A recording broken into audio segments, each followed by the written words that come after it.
As reported on the night of May 28, the Ukrainian Defense Forces dealt a very painful blow to the Russian military-industrial complex. The Kronstadt plant and a number of other enterprises important to the occupiers were hit. The details of the operation were published by the Ukrainian General Staff. It is noted that units of the Special Operations Forces of the Armed Forces of Ukraine and the Security Service of Ukraine conducted a joint operation, hitting Kronstadt in Dubna, Moscow region. This enterprise is a key manufacturer of unmanned aerial systems, including such well-known models as the Orion, Inokhodets, Molniya, Grom, Termit, Helios, Sirius UAVs, as well as ground control systems. Despite the intensive work of enemy air defense in the area of the enterprise, the General Staff confirmed the successful destruction of the target. The SBU struck the Raduga plant located in the same town at night.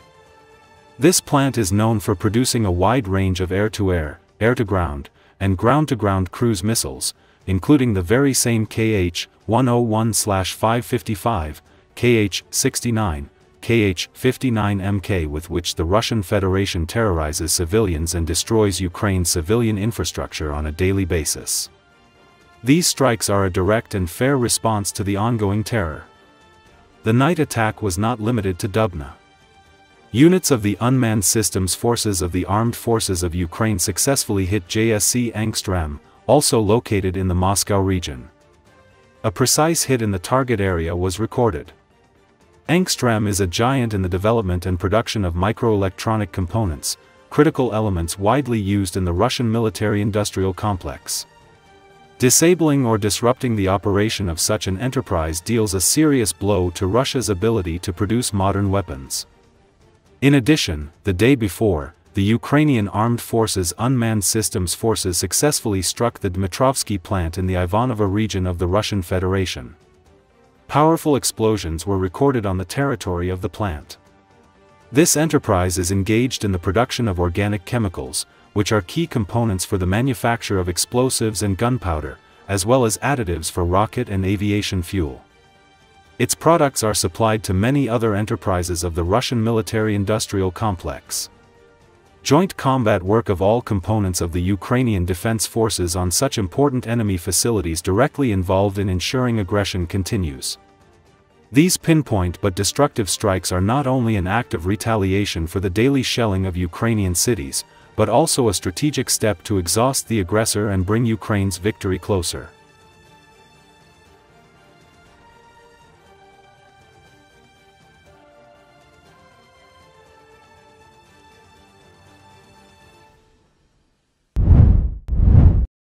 In Stavropol, a veteran of the war in Ukraine, Zor Gertziev, who was responsible for the Mariupol bombing, died in an explosion. After returning from the front, he became a participant in the Time of Heroes program and the first deputy head of the city administration. This was reported by the governor of Stavropol Krai, Vladimir Vladimirov. The governor wrote that Gertziev died as a result of a nighttime incident on Chekhov Street, without specifying what kind of incident it was. He added that law enforcement agencies and special services were working at the scene. All versions are being considered, including the organization of a terrorist attack involving Nazis from Ukraine, he said. As reported by media, Gertziev led the air unit of the operation to capture Mariupol. In particular, he implemented his developments in the technology of targeting missiles, which allowed them to significantly increase their accuracy and efficiency, including hitting the supply base of Azov.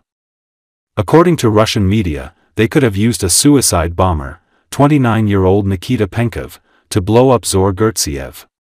It is reported that at the beginning of May, Penkov rented an apartment in a high-rise building on Chekhov Street, near which an explosion thundered. Gertziev allegedly came to the house himself, but it is not yet known for what reason and how closely he was acquainted with Penkov. It is assumed that the explosive device was located on Penkov itself. According to one of the versions, he could not have known that the explosive detonated, it could have been set off remotely. Earlier it was reported that a grenade was used for the murder. The power of the SVU, which blew up the deputy head of Stavropol, Zor Gertziev, is about 300 grams in TNT equivalent. Immediately after the explosion, the official lived for almost 5 minutes, after which he died.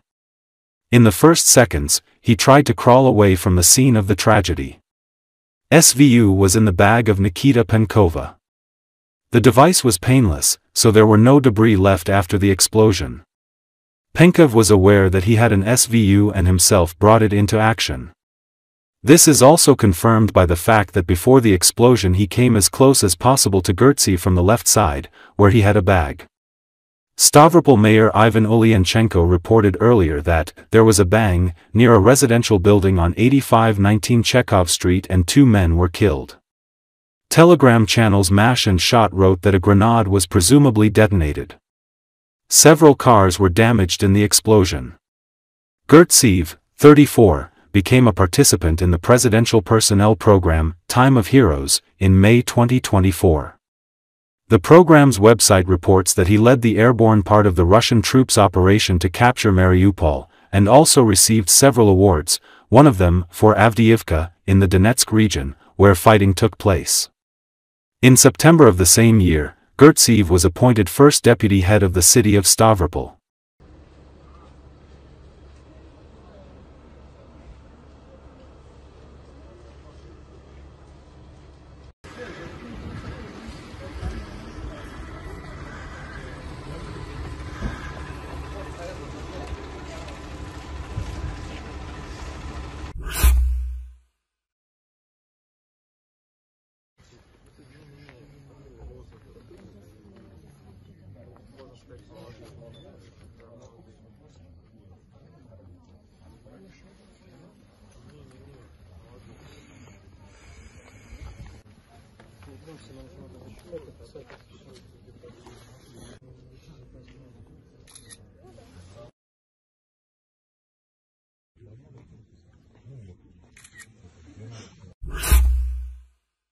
The Russian occupation army has been advancing in Ukraine for over a year and a half, since the fall of 2023. Moreover, this offensive is taking place according to the same scheme with minor deviations, as was the case with the attempted offensive in the Kharkiv region. Today, the enemy's main operational goal is to capture the agglomeration of Slovyansk, Kramatorsk, Konstantinivka, Druzhkivka, Pokrovsk. The capture of regional centers, in particular Sumy and Kharkiv, is a desirable but completely unachievable goal of the occupier. If the aggressor country tries to attack Ukraine from Transnistria, it could end with the disappearance of this enclave. And what about a counter-offensive by the armed forces of Ukraine? Based on information from open sources, the Ukrainian army currently does not have the resources for such a move, but there is a possibility that the General Staff will surprise the enemy, as was the case with the Kursk region. This opinion was expressed in an exclusive interview with Oboz Revitel media outlet by Israeli military observer David Sharp. To set the task of capturing the same Kharkiv or Sumy, you need to attract a very large group, gather it, and attack in the appropriate directions that are relevant for such an offensive. But, based on open sources, we do not see that such a grouping is being created. Several battalions in order to advance on a short section is not at all the same. And since we do not see such a grouping, the considerations about it are purely philosophical in nature. I will say more. Russia has been attacking since the fall of 2023 for over a year and a half. It has been attacking in approximately the same pattern. Yes, sometimes there are some surprises. For example, a small offensive in the Kharkiv region was, although not a surprise, but a departure from the usual framework. Within the usual framework, they press, look for weak points, try to slowly advance and achieve a collapse of the front in some areas and then advance further. An example is Ocheretine, Kurakovo, Selidov, etc. In order to attack the regional center with large forces, it is necessary to concentrate these large forces and act contrary to the logic that we have seen for a year and a half. So while we do not see any groups, this is a philosophical conversation, but there are enough problems and their real efforts on other sections of the front, he added. Theoretically, I cannot rule out that somewhere the command of the armed forces of Ukraine will try to deliver a surprise with relatively small forces. To some extent, such a surprise was the offensive in the Kursk region in 2024. However, what this offensive led to raises questions. So the main thing is the availability of resources. If you have the capabilities for a successful offensive operation, of course, you cannot refuse it. But today the main task of the Ukrainian army, without connection with the negotiation process, is the most successful defense. Most likely, there are no resources for anything more, he told.